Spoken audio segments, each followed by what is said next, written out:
नमस्कार. निवेदक विठ्ठल पवार या माझ्या यूट्यूब चॅनलमध्ये आपल्या सर्वांचं सहर्ष स्वागत. श्री रामदास नवमी विशेष एक अविस्मरणीय जीवन प्रवास हा याबद्दलचा असणारा हा यूट्यूब व्हिडिओ आपण पाहणार आहोत. मित्रांनो, इतिहासात काही व्यक्तिमत्व अशी असतात की त्यांचं कार्य केवळ त्यांच्या काळापुरतं मर्यादित राहत नाही. अनेक शतकं उलटून गेली तरी त्यांचे विचार आजही समाजाला दिशा आणि प्रेरणा देण्याचं काम करतात. असंच एक तेजस्वी, फक्त तेजस्वी नाही तर तेज निर्माण करणारं व्यक्तिमत्व म्हणजे श्री समर्थ रामदास स्वामी.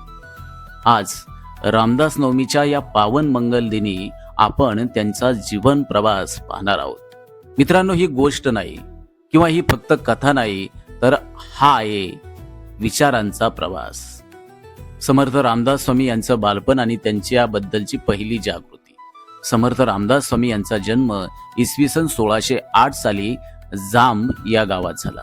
त्यांचं मूळ नाव नारायण सूर्याजी ठोसर. लहान वयातच त्यांच्या आयुष्यात मोठा धक्का बसला.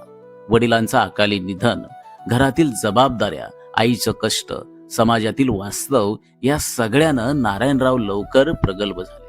लग्न मंडपातच असताना त्यांनी संसाराचा त्याग केला. ही घटना अनेकांना कठोर वाटते. समर्थ रामदास स्वामी लहानपणी भोल्यावरून पळाले खरे, परंतु समर्थ रामदास स्वामींनी समाजाच्या विशाल प्रपंचाकडे कधीही पाठ फिरवले नाही. दासबोध मनाच्या श्लोक या माध्यमातून समाजामध्ये परिवर्तनाची क्रांती निर्माण करण्याचं महत्वपूर्ण काम केलं. मग समर्थ रामदास स्वामी त्यांनी पलायन केलं नाही, तर इथे होता एक मोठा संकल्प. होय, स्वतःपुरतं नाही तर संपूर्ण समाजासाठी जगायचं. त्यांच्या साधनेचा आणि अनुभवांचा प्रदीर्घ प्रवास. समर्थ रामदास स्वामींनी तब्बल 12 वर्ष भारतभर भ्रमंती केली. हिमालयापासून रामेश्वरापर्यंत त्यांनी समाज पाहिला, गावं पाहिली, माणसं पाहिली आणि त्यांनी फक्त देव दर्शन केलं नाही, तर त्यांनी माणसं वाचली, त्यांचं दुःख पाहिलं, अन्याय समजून घेतला. आणि याच काळात त्यांना एक गोष्ट स्पष्ट झाली. कोणती? पराधीन माणूस आध्यात्मिक दृष्ट्या कधीही उंचावू शकत नाही. आणि याच विचारातून त्यांचं तत्वज्ञान घडत गेले. छत्रपती शिवाजी महाराज आणि ऐतिहासिक भेट. इतिहासातील एक अत्यंत निर्णायक क्षण. समर्थ रामदास आणि छत्रपती शिवाजी महाराज यांची भेट. ही भेट गुरु शिष्याची असो वा नसो, पण विचारांची देवाणघेवाण नक्कीच होती. समर्थ रामदास स्वामींनी महाराजांना दिलेला संदेश अत्यंत स्पष्ट होता की स्वराज्य हे केवळ सत्ता नाही, तर ते धर्म, न्याय आणि स्वाभिमानाचं रक्षण आहे. समर्थ रामदास स्वामी यांचा दासबोध आणि सामाजिक क्रांती.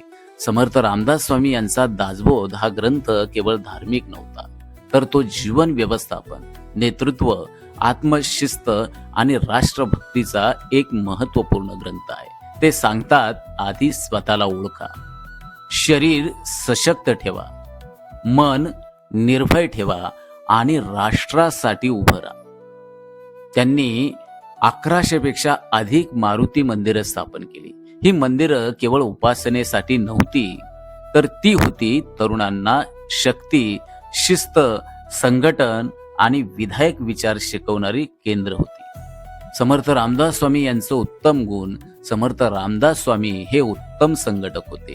त्यांनी स्त्रियांचा आदर, शील आणि सामर्थ्य यावरती भर दिला. ते अंधश्रद्धेचे विरोधक होते, पण श्रद्धेचे समर्थक देखील होते. त्यांचं लेखन आजच्या भाषेत सांगायचं तर मोटिवेशन प्लस अध्यात्म प्लस राष्ट्रवाद यांचं मिश्रण होते. समर्थ रामदास स्वामींचा अत्यंत मोलाचा संदेश श्री रामदास नवमीच्या निमित्तानं आपल्याला या ठिकाणी सांगेल की समर्थ रामदास स्वामी आपल्याला एक गोष्ट शिकवतात, सांगतात, तुम्ही फक्त भक्त होऊ नका, तर या देशाचा जबाबदार नागरिक बना. देवाची भक्ती करा, पण अन्यायाविरुद्ध उभे राहा. शांत राहा, पण कमकुवत होऊ नका. अध्यात्म जपा, पण आपल्या राष्ट्राला विसरू नका. आपल्या मातीला आणि आपल्या मातेला विसरू नका. आजच्या तरुणांसाठी समर्थ रामदास स्वामी म्हणजे भूतकाळातील संत नाहीत, तर ते आजच्या आणि उद्याच्या भारतासाठी आवश्यक विचार आहे.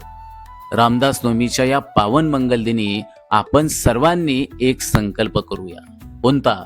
स्वतःला घडवूया, समाजासाठी जगू आणि राष्ट्रासाठी खंबीरपणे उभे राहू. बोला जय जय रघुवीर समर्थ.